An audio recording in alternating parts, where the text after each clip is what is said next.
బులెటిన్లో first of all breaking news చూస్తున్నాం. మాజీ మంత్రి పెద్దిరెడ్డికి ఏపీ హైకోర్టు నోటీసులు జారీ చేసింది. ఎన్నికల అఫిడవిట్లో పూర్తి ఆస్తుల వివరాలను వెల్లడించలేదని దాఖలైన పిటిషన్పై కోర్టులో విచారణ జరిగింది. పెద్దిరెడ్డిని అనర్హుడిగా ప్రకటించాలని పిటిషనర్ కోరారు. ఈ పిటిషన్పై విచారణ చేపట్టిన ధర్మాసనం పెద్దిరెడ్డితో పాటు పుంగనూరు నుంచి పోటీ చేసిన అభ్యర్థులకు నోటీసులు జారీ చేసింది. వివరణ ఇవ్వాలని ఆదేశించింది. విచారణను సెప్టెంబర్ 9కి వాయిదా వేసింది.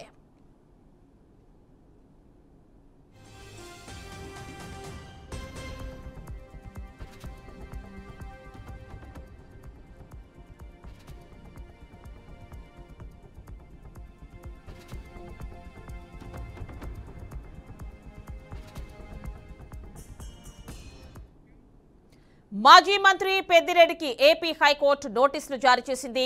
ఎన్నికల అఫిడవిట్లో పూర్తి ఆస్తుల వివరాలను వెల్లడించలేదని దాఖలైన పిటిషన్పై కోర్టులో విచారణ జరిగింది. పెద్దిరెడ్డిని అనర్హుడిగా ప్రకటించాలని పిటిషనర్ కోరారు. ఈ పిటిషన్పై విచారణ చేపట్టిన ధర్మాసనం పెద్దిరెడ్డితో పాటు పుంగనూరు నుంచి పోటీ చేసిన అభ్యర్థులకు నోటీసులు జారీ చేసింది. వివరణ ఇవ్వాలని ఆదేశించింది. విచారణను సెప్టెంబర్ 9కు వాయిదా వేసింది. పూర్తి డీటెయిల్స్ గుంటూరు నుంచి మా కరెస్పాండెంట్ శ్రీనివాస్ అందిస్తారు. శ్రీనివాస్, చెప్పండి.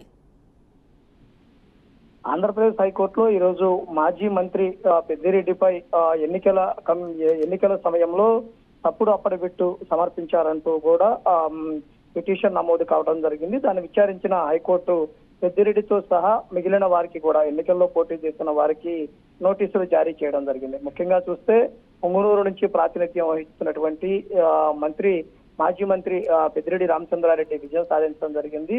అంటే గత ఎన్నికల్లో మంత్రులందరూ ఓటమి వచ్చినా పెద్దిరెడ్డి మాత్రమే విజయం సాధించారు. కానీ అక్కడ ఎన్నికల సమయంలో తన ఆస్తుల వివరాలు పూర్తిగా వెల్లడించలేదంటూ కూడా బీసీవై పార్టీ నేత రామచంద్ర యాదవ్, అంటే బీసీవై పార్టీ నేత రామచంద్ర యాదవ్ ఎవరైతే ఉన్నారో ఆయన హైకోర్టులో పిటిషన్ దాఖలు చేయడం జరిగింది. పెద్దిరెడ్డి దాఖలు చేసిన అఫిడవిట్లంతా కూడా తప్పులుగా ఉన్నాయి, అతన్ని అనర్హుడిగా ప్రకటించాలంటూ కూడా కోరడం జరిగింది. అంటే పిటిషన్ విచారణ స్వీకరించినటువంటి హైకోర్టు విచారణ జరుపుతూ కూడా సెప్టెంబర్ 9కి తదుపరి విచారణ వాయిదా వేయడం జరిగింది. అప్పటికి చూసినట్లయితే గనక పెద్దిరెడ్డితో సహా పొంగునూరులో ఎవరైతే ఎన్నికల అభ్యర్థులుగా నామినేషన్లు దాఖలు చేసి పోటీలో నిలిచినటువంటి వ్యక్తులు ఉన్నారో వారందరికీ కూడా నోటీసులు జారీ చేసినటువంటి పరిస్థితి కూడా ఉండటం జరిగింది. అంటే పెద్దిరెడ్డి రామచంద్రారెడ్డి ఎన్నికల సమయంలో తప్పుడు అఫిడవిట్ కనుక సమర్పించి ఉంటే తన ఆస్తులు ఆదాయాలకు సంబంధించి కానీ తనకు ఉన్నటువంటి వివరాలను పొందుపరిచిన దానిలో గనక తప్పుడు ఆధారాలు ఇచ్చి ఉంటే గనక తప్పనిసరిగా అతని మీద చర్యలు పడే అవకాశం కూడా కనపడుతుంది. అయితే బీసీవై పార్టీ నేత రామచంద్ర యాదవ్ ఎవరైతే ఉన్నారో ఆ రామచంద్ర యాదవ్ మొదటి నుంచి కూడా పెద్దిరెడ్డి రామచంద్రారెడ్డి పైన అనేక మార్లు కూడా అనేక ఆరోపణలు చేసినటువంటి పరిస్థితి ఉండడం జరిగింది. కానీ ఈసారి ఏకంగా రాష్ట్ర అత్యున్నత న్యాయస్థానం హైకోర్టులోనే పిటిషన్ దాఖలు చేయటము, పిటిషన్ పై కూడా పూర్తి వివరాలు కూడా అందించినటువంటి నేపథ్యంలో అసలు పెద్దిరెడ్డి ఎన్నికల సమయంలో అఫిడవిట్ లో ఏం పొందపరిచారు, ఎటువంటి ఆస్తులు పొందపరచకుండా ఉన్నారు అనే విషయాలన్నీ కూడా ఇప్పుడు రాష్ట్రం అంతా కూడా చర్చనీయం కావడం జరిగింది.